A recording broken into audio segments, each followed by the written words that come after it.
Երկրորդ նամակը Կորինթացիներին 6-րդ գլուխ։ Մենք ձեր գործակիցներն ենք և աղաչում ենք, որ դուք Աստծու շնորհն իզուր ընդունած չլինեք, որովհետև Աստված ասում է. «Ընդունելի ժամանակում լսեցի քեզ և փրկության օրը օգնեցի քեզ»։ Ահա հիմա ընդունելի ժամանակն է, ահա հիմա փրկության օրն է։ Ոչ մի բանով պատճառ մի եղեք, որ մեր ծառայությունը վարկաբեկվի, այլ բոլոր դեպքերում դուք ձեզ ներկայացրեք որպես Աստծու պաշտոնյաներ, ցուցաբերելով մեծ համբերություն նեղությունների մեջ, վշտերի մեջ, չարչարանքների մեջ, հարվածների տակ, բանտերում, խռովությունների մեջ, տքնությունների մեջ, հսկումների մեջ, ծոմապահության մեջ, սրբությամբ, գիտությամբ, համբերությամբ, քաղցրությամբ, Սուրբ Հոգով, անկեղծ սիրով, ճշմարտության խոսքով, Աստծու զորությամբ, արդարության զենքով, որ աջ և ձախ ձեռքերում է,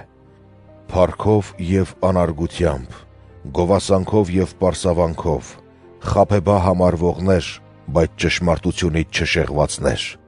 իբրև անծանոթներ, բայց բոլորից ճանաչվածներ, իբրև մահամերձներ, բայց ահավասիկ ողջ ենք, իբրև պատժվածներ, բայց ոչ մահապարտներ, իբրև տրտմածներ, բայց շարունակ ուրախ ենք, իբրև աղքատներ, բայց շատերին ենք հարստացնում, իբրև թե ոչինչ չունենք, բայց ունենք ամեն ինչ։ Կորինթացիներ,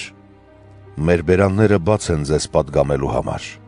և մեր սրտերը լայն։ Դուք մեր պատճառով չեք նեղվում, այլ դուք ձեր սրտերում եք նեղվում։ Արդ նույն փոխադարձությամբ, իբրև որդիների եմ ասում ձեզ, լայնորեն բացեք ձեր սրտերը։ Անհավատներին լծակից մի եղեք, քանի որ ինչ կապ կարող է լինել արդարության և անօրենության միջև, կամ ինչ հաղորդակցություն կարող է լինել լույսի և խավարի միջև։ Եվ կամ ինչ համաձայնություն կարող է լինել Քրիստոսի և Բելիարի միջև, կամ ինչ առնչություն կարող է լինել հավատացյալի ու անհավատի միջև, կամ ինչ նմանություն կարող է լինել Աստծու տաճարի և մեհյանների միջև։ Արդարև, կենդանի Աստծու տաճար եք դուք, ինչպես ասաց Աստված. «Պիտի բնակվեմ նրանց մեջ ու պիտի ապրեմ նրանց մեջ,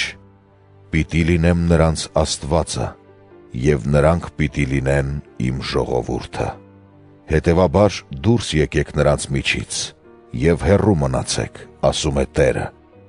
Մի դիպեք պիղծ բաներին, և ես կընդունեմ ձեզ։ Ես կլինեմ ձեզ համար հայր, և դուք կլինեք ինձ համար որդիներ ու դուստրեր, ասում է Ամենակալ Տերը։